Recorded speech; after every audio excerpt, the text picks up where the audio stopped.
June 6, 1944. Approximately 23 kilometers from the French shoreline, the English Channel stretched dark and foreboding under the pre-dawn sky. Cold seawater sprayed across the deck of landing craft Tank 2273 as Lieutenant Dean Rockwell clutched the radio, listening intently for updates. In the dim gray light before sunrise, he could barely discern the outlines of 32 Sherman tanks, their canvas covers raised like protective shields, forming a formidable line on the horizon. A message confirmed the timing of the assault from the task force. H-hour was on schedule. By 0630 hours, reconnaissance reports indicated that obstacles along the beaches were clearly marked and German fortifications remained largely intact. Captain Ned Elder, commanding officer of the 743rd Tank Battalion, studied the 5-foot swells with his binoculars and made a critical tactical call. The amphibious DD tanks would remain on their landing craft rather than attempting to float to shore. This decision, made under the chaotic conditions of rough waters, would ultimately reduce American casualties dramatically and set the stage for one of the most decisive armored advances of the European campaign.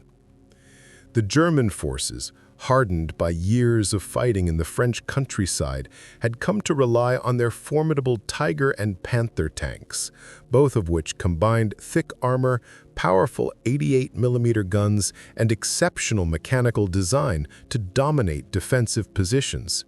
Their operational doctrine created calculated kill zones, integrating hidden gun emplacements, anti-tank weaponry, and obstacles designed to funnel attacking units into pre-planned areas of destruction. The Sherman tanks, meanwhile, progressed slowly through the choppy channel at about 4 knots.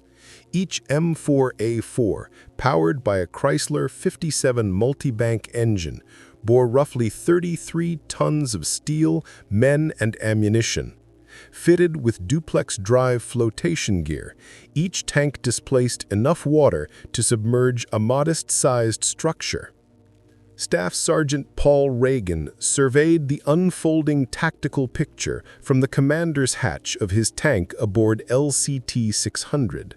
His Sherman carried 90 rounds for the 75mm main gun, nearly 4,750 rounds for the 30-caliber machine guns, and, symbolically, the hopes of the Allied amphibious forces. The Sherman embodied the pragmatic approach of American wartime production. Unlike the German Tiger, which cost roughly 250,000 Reichsmarks and required specialized maintenance crews, the Sherman was robust, mass-producible, and could be serviced by ordinary soldiers with minimal tools. Chrysler's tank production facilities in Detroit alone were manufacturing over 400 units per month by mid-1944.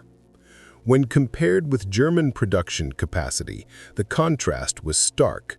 While Germany struggled to roll out approximately 100 Tigers monthly, U.S. factories could deliver more than 2,000 Shermans in the same period during peak production. Coupled with the Sherman's reliability, fuel efficiency, and ease of repair, this quantitative and logistical advantage created a decisive edge for the Allies in armored warfare on the Western Front. Tank Commander William Faucassad had completed rigorous training with the 743rd Tank Battalion at Camp Laguna, Arizona.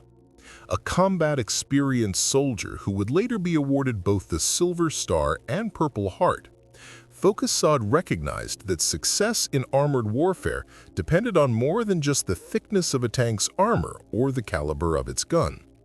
It required accurately engaging targets, sustaining momentum across the battlefield, and, most crucially, adjusting faster to changing conditions than the opposing force.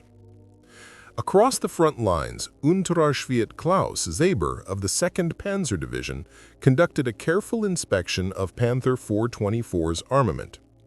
The tank carried 79 rounds for its long-barreled 75mm KWK-42 cannon, along with 4,200 rounds of machine gun ammunition. The Panther's frontal armor was 100mm thick, sloped at an angle of 55 degrees, giving it an effective protective strength equivalent to 140mm. Allied 75mm guns could not breach this armor beyond 100 meters. Weighing 45 tons and powered by a Maybach HL230P30 engine, the Panther's fuel consumption was prodigious, often alarming even the most seasoned logistics officers. On paved roads, it achieved roughly 1 mile per gallon. Cross-country travel halved that efficiency. Yet, when positioned hull down in a Norman hedgerow with overlapping fields of fire, movement was unnecessary. The Panther only needed to engage targets effectively. The German fortifications at Omaha Beach had been painstakingly constructed over 2 years. Wider Stand Nest 62, which overlooked the Easy Red sector, contained multiple machine gun emplacements, a 50mm anti-tank gun, and mortar positions. One soldier, Hinrich Seil, manning an MG-42, would later claim to have fired over 12,000 rounds, though historians consider this number likely exaggerated given the physical constraints and casualty statistics. The kill zones were calculated with precision, leaving no gaps where attacking forces could find shelter. Mortar crews relied on pre-registered coordinates, allowing shells to land anywhere on the beach within 30 seconds of spotting targets. At 0550 on June 6th, Captain Elder, observing from LCT 2037, assessed the sea conditions through water-splashed binoculars. Waves reached 5 to 6 feet and winds blew at 18 knots from the west. The amphibious Sherman DD tanks, designed to operate in seas no taller than 3 feet, faced near-certain failure in these conditions. Of the 64 DD tanks assigned to Omaha, only 29 attempted the swim. Of those, 27, belonging to the 741st Tank Battalion, operating on the eastern sectors, sank in the frigid waters of the English Channel. The 743rd Tank Battalion opted for a different approach. 32 DD tanks, along with accompanying support vehicles, were transported directly on LCTs, landing intact on Dog Green and Dog Red beaches. This strategy exposed lightly armored landing craft to enemy fire, but it avoided the near-certain loss of the tanks in the sea. The decision was a stark calculation: either risk the ships and their crews, or lose the armored units and their personnel before they could fire a single shot. By 0515, the naval bombardment began. USS Texas fired its 14-inch guns at the cliffs above Omaha, while USS Arkansas contributed 12-inch shells. Smaller destroyers closed within 1,000 yards of shore, targeting visible fortifications. The plan had called for 40 minutes of shelling to decimate German defenses ahead of the first assault wave. In practice, however, many shells overshot, and low cloud cover delayed bombers, causing the payloads of 446 B-24 Liberators to fall harmlessly inland, leaving the beach itself untouched. The 743rd Sherman tanks saw their first combat action at 0629, 1 minute before H-hour. Company A, equipped with specialized deep wading kits, drove straight off their LCTs into waist-deep water. These Shermans had been modified with waterproofing kits and extended exhaust stacks, allowing them to traverse up to 6 feet of water. Tracks churned against the pebbled shore as the 75mm guns swung toward the cliffside defenses. The initial German reaction was severe. An 88mm anti-tank gun at WN-61 fired 8 rounds in a span of 90 seconds, demonstrating the lethal efficiency of the prepared fortifications. By the early morning of D-Day, the situation on Omaha Beach was chaotic yet critical. 3 Sherman tanks had detonated, their 75mm shells igniting massive fireballs, visible even from the ships offshore. Machine gun bullets ricocheted across tank holes, creating a terrifying shower of sparks. Mortar teams advanced systematically across the sand, targeting enemy armor with careful precision. Despite these intense defenses, more Shermans continued to arrive. By 0700 hours, approximately 40 tanks had reached the beach. Several were already engulfed in flames, while others became immobilized after striking obstacles or sinking into the loose shingle. Nevertheless, the functioning tanks began engaging German positions directly, immediately altering the battlefield's psychological landscape. Infantrymen trained solely to resist foot soldiers were now confronted with armored vehicles capable of withstanding machine gun fire and delivering high explosive retaliation. Technical Sergeant John Ducone of the 743rd Tank Battalion had landed during the second wave at 0640. His tank sustained 2 direct hits from a 50mm anti-tank gun. The rounds penetrated the hull but avoided damaging vital systems. Unfazed, Ducone's driver, Private First Class Howard Froberg, pressed forward toward the enemy emplacement, while the gunner fired 5 high-explosive rounds, neutralizing the threat. This approach became standard practice under the chaotic conditions. Individual tank commanders, with radios mostly disabled by saltwater exposure, conducted isolated assaults on designated targets.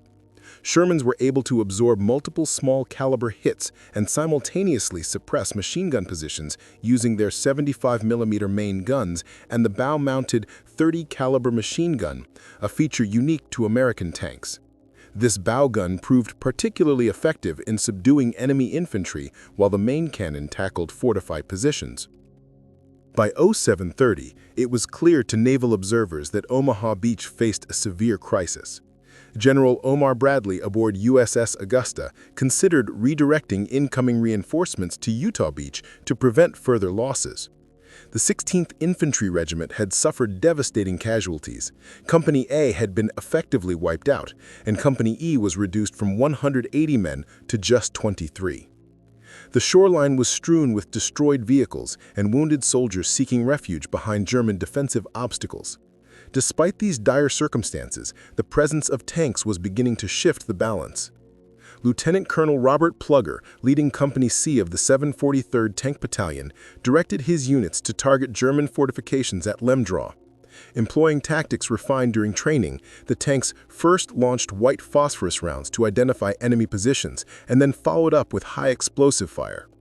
The phosphorus also had the additional effect of forcing defenders from their emplacements as burning particles penetrated vision slits and gun ports. By 0815, German command received reports from Widerstandsnest 66. Enemy armor was advancing across the beach, enemy infantry forces had been severely weakened, and urgent anti-tank reinforcements were required immediately. The initial assessment was grim. No immediate reinforcements from mobile reserves were available to the beachheads. The anti-tank battalion of the 352nd Infantry Division had been positioned roughly 10 miles inland, held in reserve by Field Marshal RML's orders to counter any potential airborne landings. As a result, the units defending the shore would have to rely entirely on the equipment and manpower already at their disposal. In this context, the mechanical reliability and simplicity of the Sherman tank quickly became a critical factor. Tank Barbara, part of Company B, 743rd Tank Battalion, under the command of Sergeant Walter Basker, endured 7 direct hits from enemy fire during the first hour of combat. These strikes caused 2 bogey wheels to fail, impaired the turret traverse system, and resulted in a fuel leak. Despite this, the crew was able to conduct improvised repairs on the spot, using only the limited tools and spare parts stored on the tank. By 0900 hours, Barbara had returned to operational status and was engaging German fortifications at Verval Draw.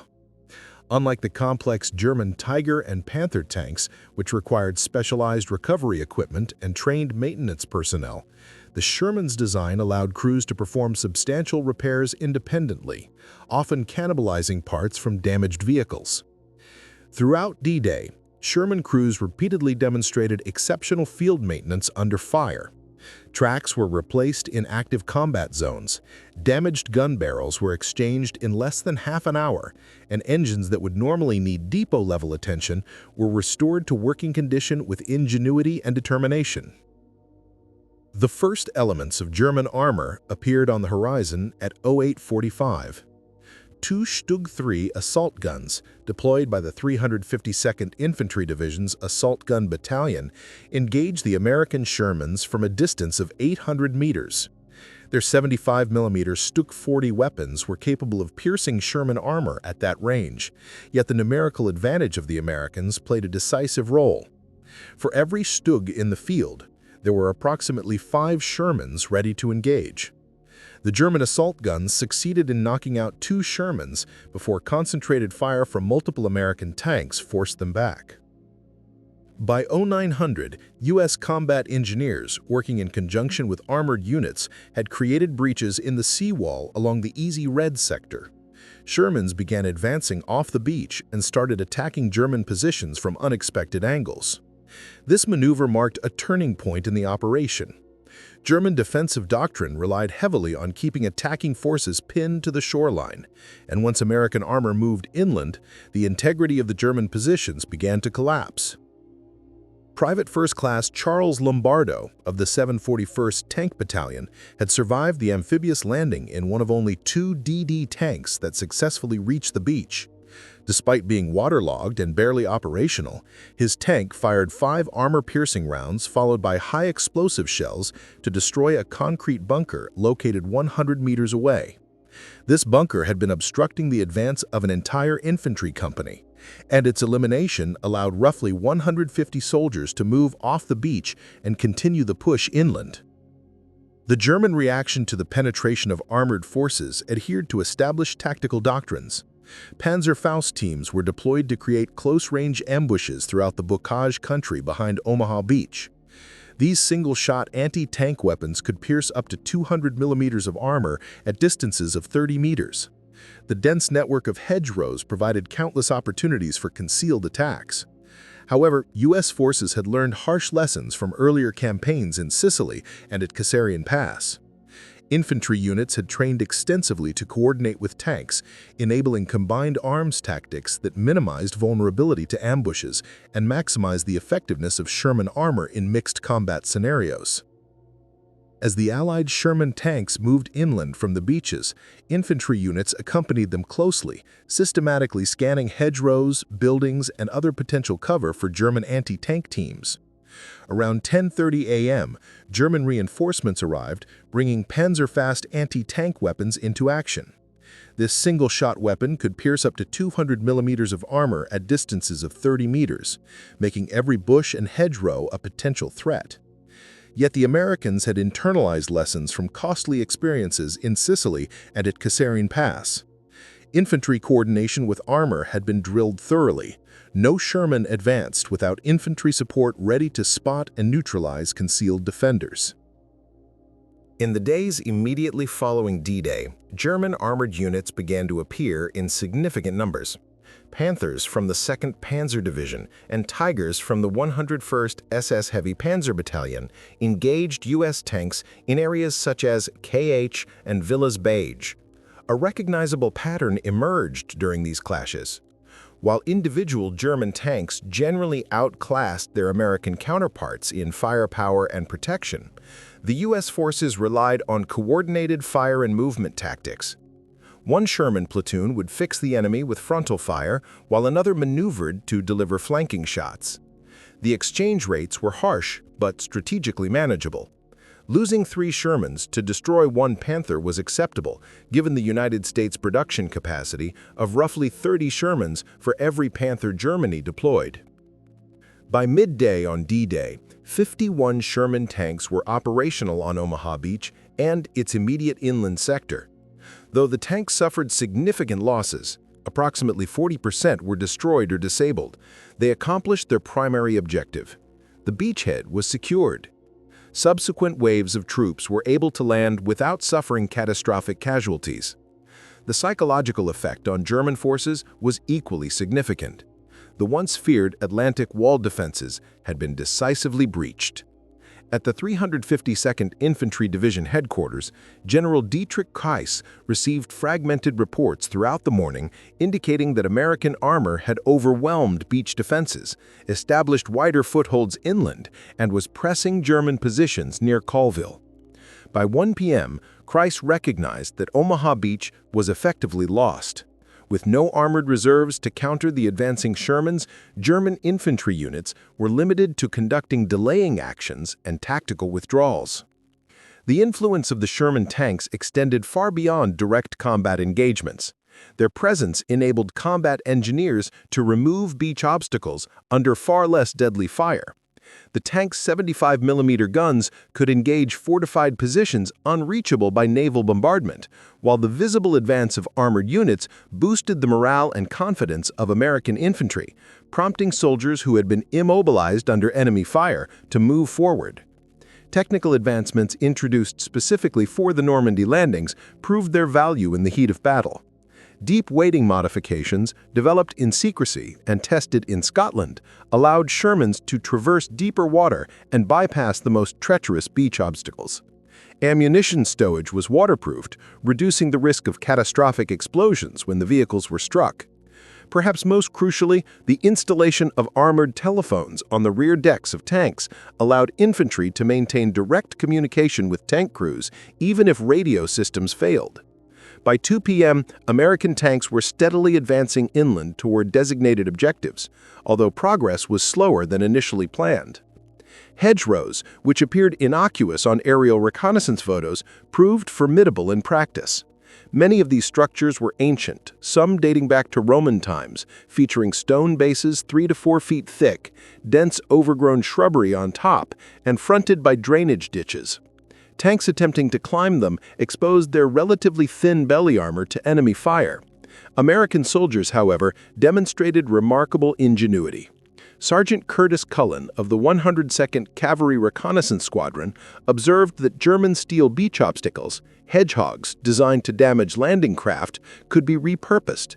By cutting and welding these obstacles to the fronts of Sherman tanks, crews created effective hedge-cutting attachments, allowing armor to breach the hedgerows more safely and maintain momentum inland.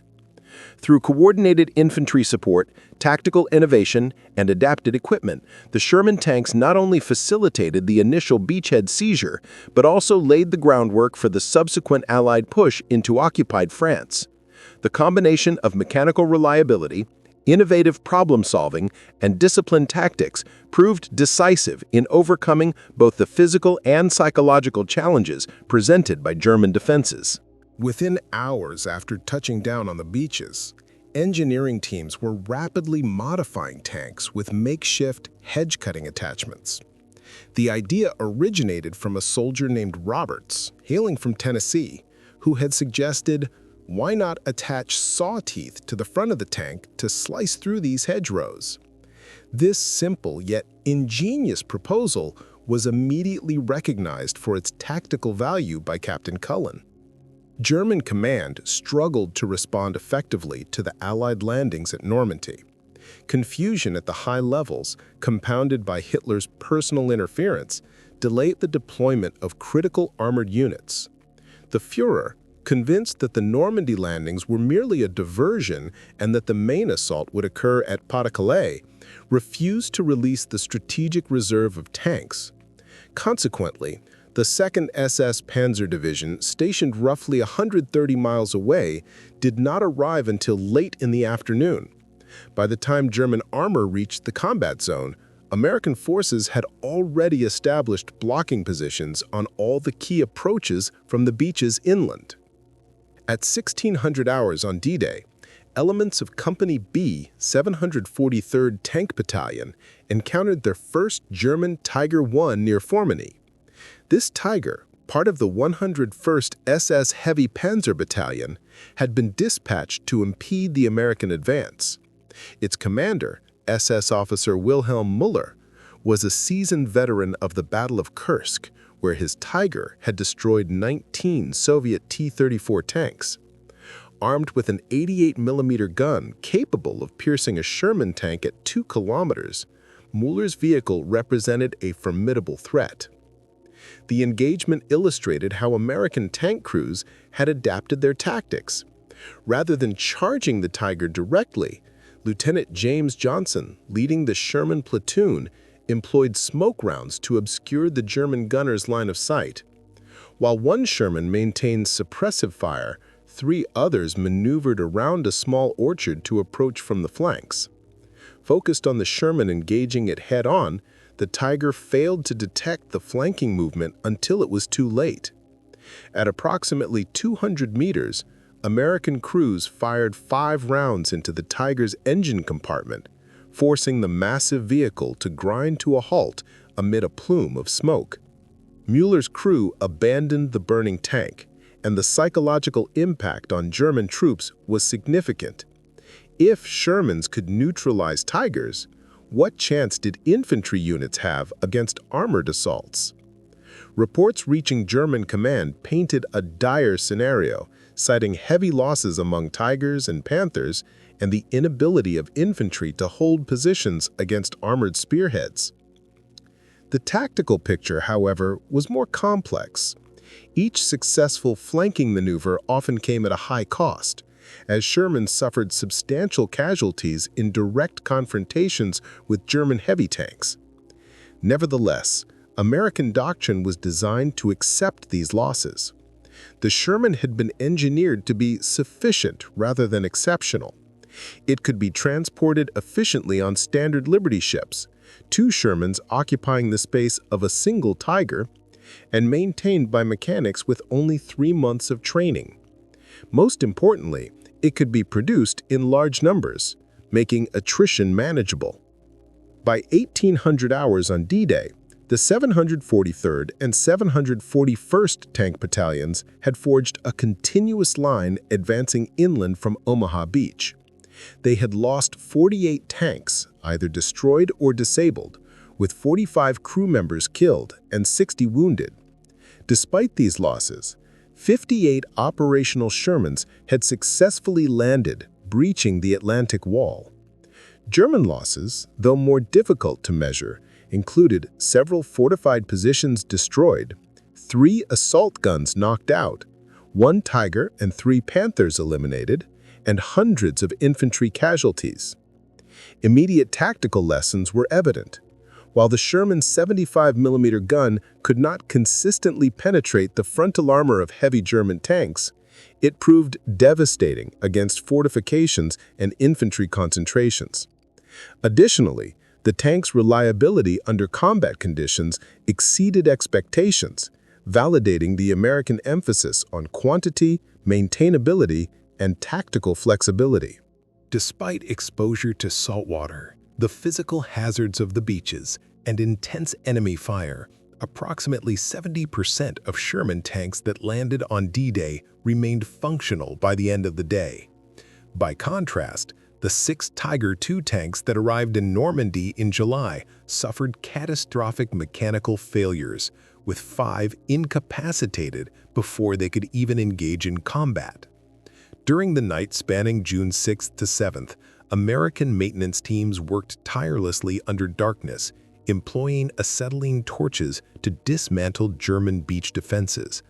They then improvised a solution by attaching rudimentary but effective hedge-cutting implements to Sherman tanks' frontal armor. By the morning of June 7th, 15 tanks had been outfitted with these devices.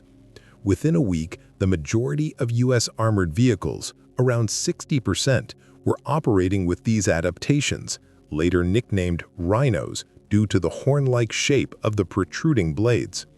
This innovation significantly enhanced the tank's ability to breach German fortifications. The German 352nd Infantry Division recorded in its war diary on June 7th that sustained enemy tank attacks backed by heavy artillery had rendered their positions indefensible, necessitating a retreat to secondary defensive lines. This represented a pivotal shift in German defensive strategy. The Atlantic Wall, long considered an impregnable barrier, had been effectively neutralized by American armored ingenuity. Lieutenant General Omar Bradley, commanding the U.S. First Army, later remarked that the presence of tanks was decisive at Omaha Beach, asserting that without them, the infantry would have been pushed back into the sea. Bradley's assessment was supported by the statistics. The 29 infantry companies that stormed Omaha Beach suffered roughly 50% casualties, Yet the two supporting tank battalions, despite sustaining heavy losses, retained their operational capability throughout the day. Their contribution transformed what could have been a catastrophic failure into a hard-won, albeit costly, success. In the weeks following the invasion, American armored tactics continued to evolve rapidly. Operation Cobra, launched on July 25th, highlighted the full integration of combined arms strategy. More than 3,000 Allied aircraft carpet-bombed German positions, while 700 Sherman tanks, approximately 60% equipped with Rhino devices, spearheaded the ground assault through the heavily fortified Bocage terrain.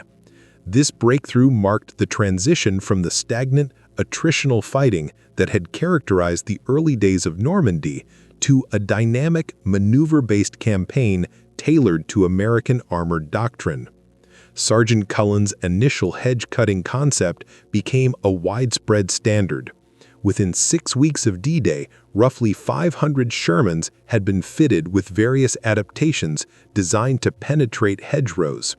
The British developed their own version known as prongs, and the innovation spread so rapidly that by August, German intelligence reported that all Allied tanks were equipped with hedgerow clearing devices, rendering Bocage defenses largely ineffective.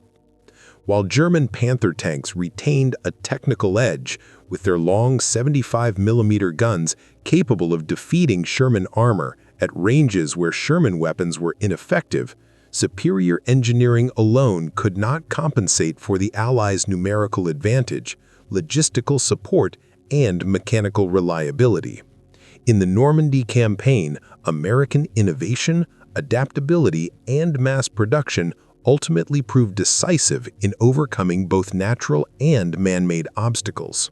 A report from the British Operational Research Division highlighted a stark contrast in battlefield readiness between German and Allied armor during the Normandy campaign. Panthers, the mainstay of German armored forces, were operational only 37% of the time, while American Shermans maintained a 70% readiness rate. The relentless mathematics of attrition soon became apparent. Over the course of the war, Germany managed to produce roughly 6,000 Panthers.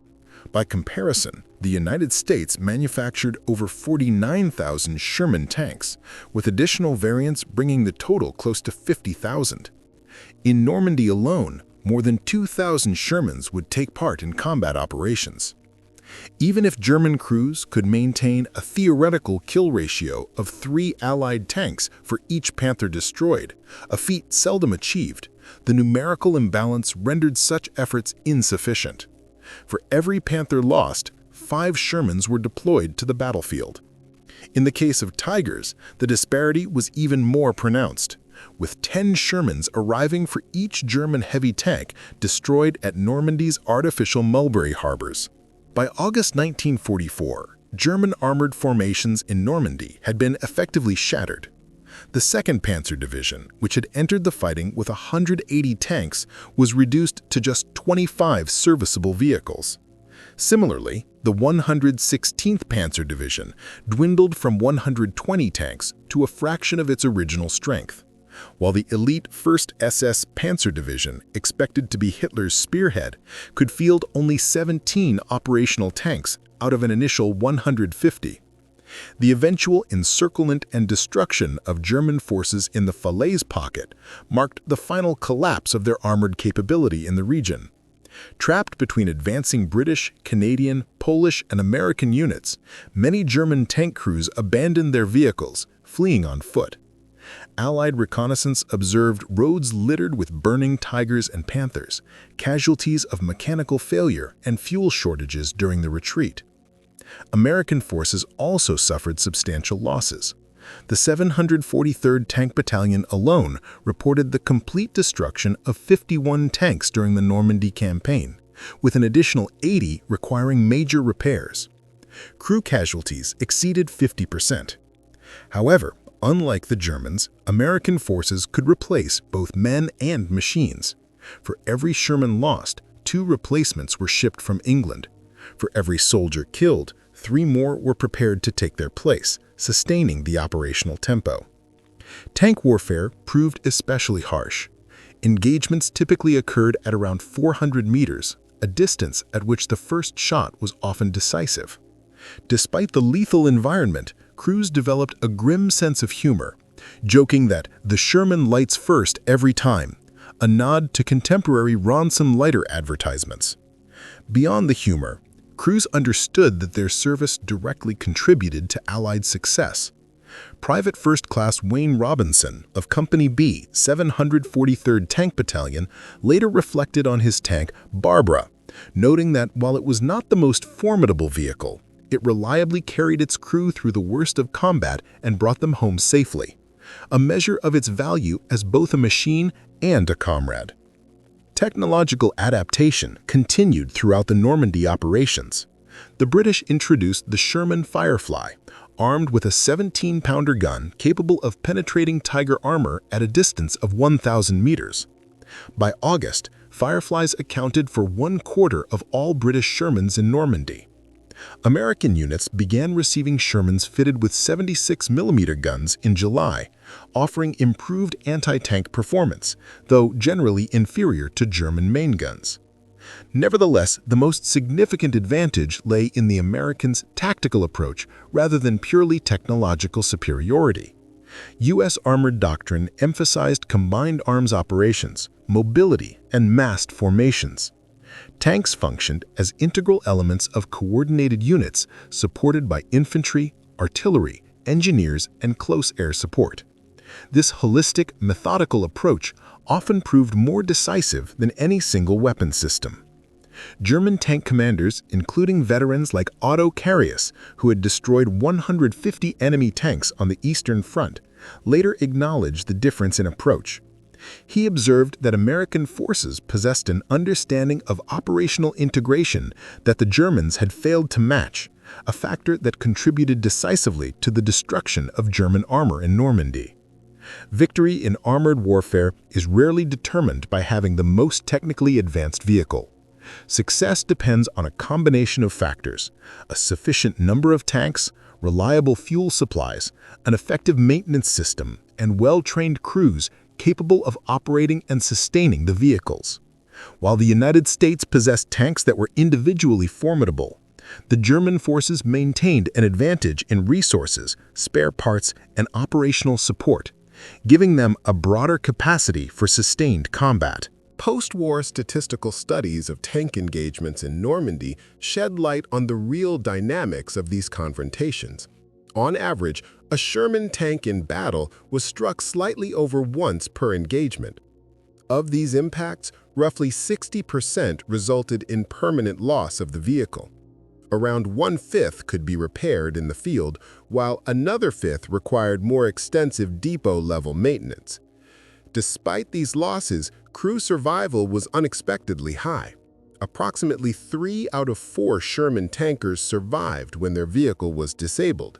This was facilitated in part by the tank's relatively large hatches and in part by rigorous American training on emergency evacuation procedures.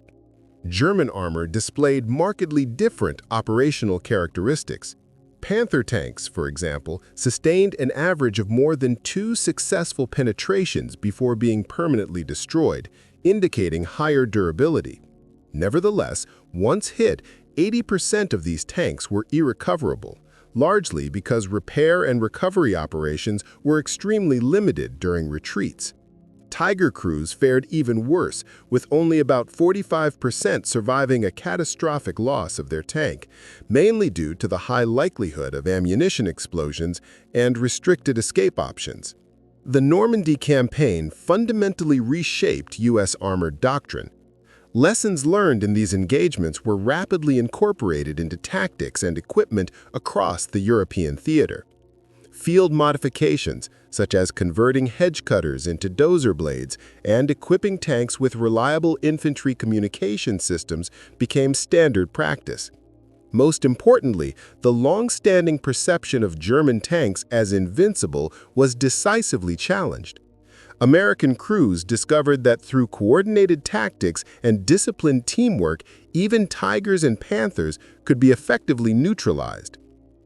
By the end of August 1944, as Allied forces advanced rapidly through France, the strategic consequences were unmistakable. Germany had lost not merely a localized battle, but its capacity to wage mobile armored warfare on the Western Front. The elite panzer divisions were decimated in Normandy, with seasoned crews, many of whom had survived the Eastern Front, either killed or captured. German training programs were unable to replace such experienced personnel, leaving the Wehrmacht's armored forces depleted and vulnerable. Despite ongoing critiques from historians focusing on raw technical metrics, the Sherman tank's shortcomings, thinner armor, a less powerful main gun, and a gasoline engine prone to catching fire did not prevent it from fulfilling its operational role. Evaluated as a part of a larger system encompassing industrial production, logistics, and tactical doctrine, the Sherman proved highly effective, compensating for individual technical deficiencies through quantity, reliability, and flexibility. Allied naval commander Admiral Sir Bertram Ramsay later summarized this perspective. The triumph at Normandy was not the result of a single weapon or isolated tactic. It reflected the integrated strength of Allied industry, logistical organization, and tactical adaptation, with the Sherman tank serving as a central element of this system. Although imperfect, it was fully capable of meeting the demands of the campaign. The broader implications of the Sherman's performance extended well beyond World War II. Its success reinforced American military principles that prioritized production efficiency, operational reliability, and adaptable tactics over the pursuit of purely technical superiority.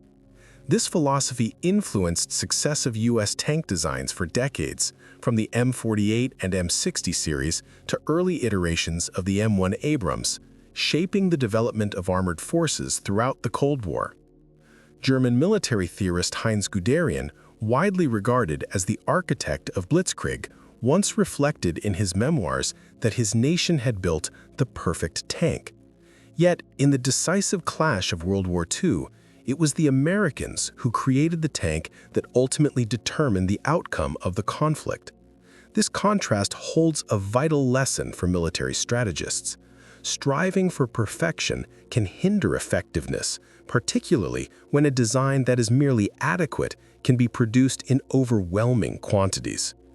Efficiency in production, combined with strategic deployment, often outweighs technical superiority. At the Omaha Beach Memorial today, visitors can see a preserved Sherman tank from the 733rd Tank Battalion, a silent witness to history. Its armor still carries the marks of enemy fire, and French civilians continue to honor the soldiers who rode it by leaving flowers on its hull.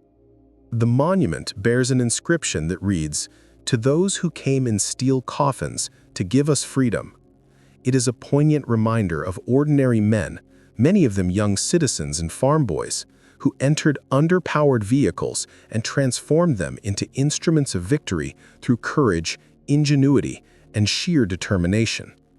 The success of the Sherman tank in Normandy and subsequent campaigns was never about superior armor or the size of its gun. The decisive factors were the scale of American industrial output, producing roughly 1,000 tanks each month, and the resilience of the men who kept them operational under hostile fire. Tactical creativity also played a role. Innovations such as the Rhino hedge cutter allowed Sherman crews to overcome obstacles and reshape battlefield conditions almost overnight. At all times, the Sherman exemplified the principle of a democratic arsenal. Quantity, when leveraged correctly, can create its own kind of power. Numbers revealed the impact. By June 1944, German forces deployed around 1,500 tanks across all fronts. In contrast, American factories alone produced 2,000 Sherman tanks that month. By August, Allied forces in Northwest Europe fielded roughly 4,000 tanks, while German operational tanks had dropped below 500. Despite the tactical brilliance of German designs, the sheer weight of American production rendered these advantages largely irrelevant. Individual engagements could still favor German vehicles like the Tiger, but in the broader war, the Sherman had already shaped the outcome. Field Marshal Erwin Rommel, who had advocated placing reserve panzer units near the beaches, accurately assessed the strategic picture. In documents uncovered after his death in October 1944, he noted, "The Americans will come with thousands of tanks. They will not be better tanks than ours individually, but their numbers will overwhelm us. When the first American tank reaches the beach, the war is effectively decided." Indeed, at 6:29 a.m. on June 6, 1944, the first Sherman tanks of Company A, 743rd Tank Battalion, rolled off the shores of Normandy. That moment marked the turning point in the Western theater, even though the campaign would claim hundreds of thousands of lives before it concluded. The Sherman's legacy extends far beyond individual battles. It was a testament to the combination of mass production, mechanical skill under duress, and tactical innovation. American soldiers operating these vehicles were ordinary civilians who became extraordinary through circumstance and necessity. By contrast, German tanks, engineering marvels such as Tigers and Panthers, rest where they fell, slowly corroding, their crews among the most skilled in armored warfare history. Though highly capable individually, these vehicles could not compensate for the Allies' overwhelming numerical and logistical advantage. Their crews were lauded for bravery and expertise, but their sacrifice highlighted a fundamental shift. Tactical excellence alone could no longer overcome structural and industrial inferiority. Modern military doctrine would take note of Normandy's lessons for generations. Sustained industrial output, logistical coordination, and adaptability often outweigh purely technical superiority. The Sherman tank was not the pinnacle of World War II armored design, yet it was the vehicle that made victory possible. In the calculations of total warfare, where production, strategy, and human effort intersect, the Sherman's contribution remains the defining metric. The first tanks that crossed the beaches of Normandy were imperfect, yet in that imperfection lay the mechanism for victory, heralding a new era in the conduct of war.